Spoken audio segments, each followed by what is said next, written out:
বন্ধুরা, তোমাদের আজকে পালং পনির করে দেখাবো। পালং শাকগুলো শুধু পাতাগুলো নিয়েছি, বেছে নিয়ে ধুয়ে নিয়েছি। এটা আমরা মিক্সিতে বেটে নেব। অনেকটা শাক ছিলে বাটতে সময় লাগবে, তো সেই জন্য মিক্সিতে বেটে নেব, নিয়ে তারপরে তোমাদের দেখাবো।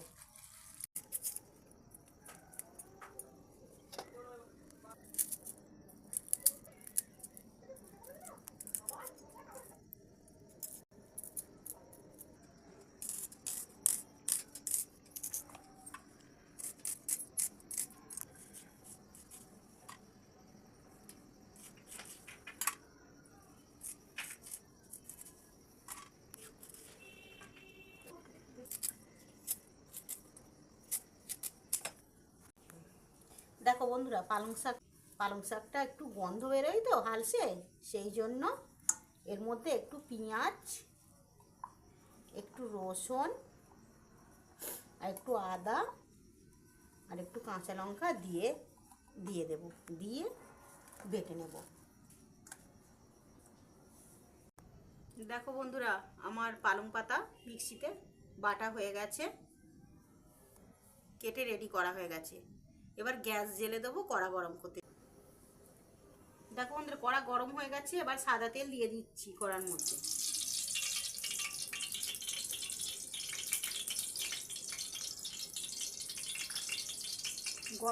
তেলটা গরম হলে পনিরটা হালকা করে ভেজে তুলে নেব।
দেখো বন্ধুরা, হালকা করে ভাজা হয়ে গেছে পনির, এবার তুলে নিচ্ছি। ফোড়নটা আমি দিয়ে দিচ্ছি। তেজপাতা প্রথমে দিলাম, দারুচিনি আর এলাচ, আর কিছু দেব না ফোড়নে।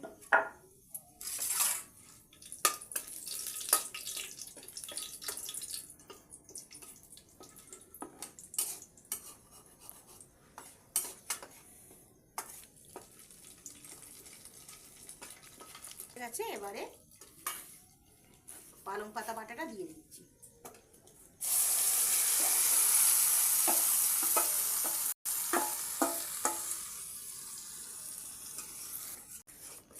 এইভাবে খালি আস্তে আস্তে নাড়তে হবে, যাতে তলাটা না ধরে যায়।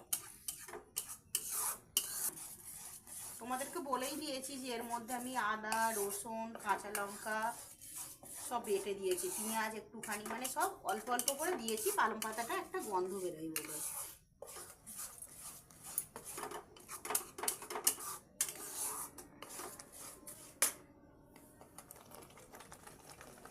বন্ধুরা, একটু নুন দিয়ে দিলাম।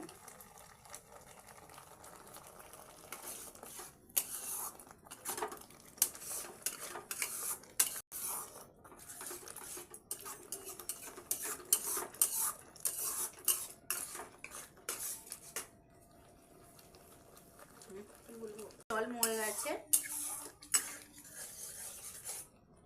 অনেকটাই কষা হয়ে এসছে। আর কিছুক্ষণ কষে পনিরটা দিয়ে আর কিছুক্ষণ বলে নামিয়ে নেব। হয়েই এসছে আমার।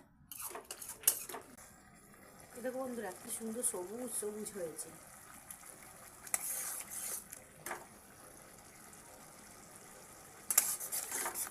রেখেছিলাম, এবার দিয়ে দিই।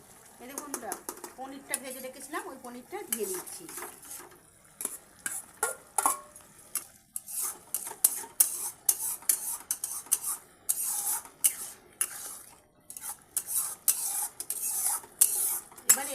চিনি দেবো।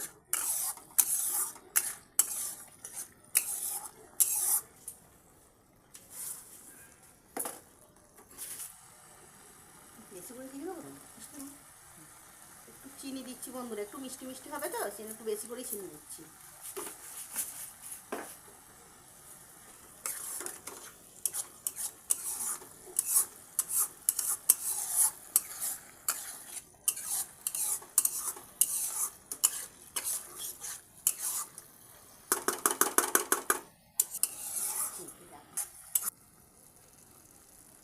না বলো বন্ধুরা, এর মধ্যে বাটার দিতে হয়, আমরা ঘি দিলাম।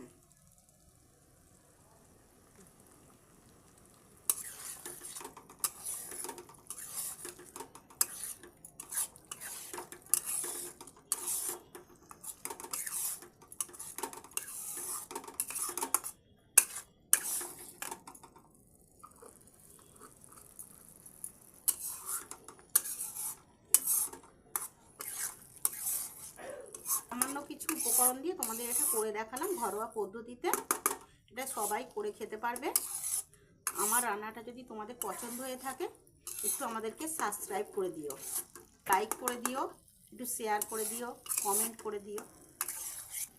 ধন্যবাদ। না হয়ে গেছে, হ্যাঁ এবার নামিয়ে দিলাম।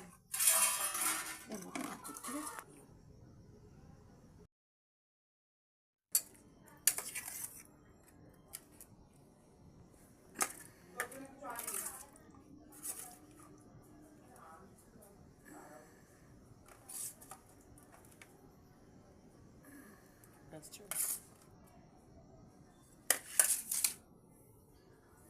সুন্দর।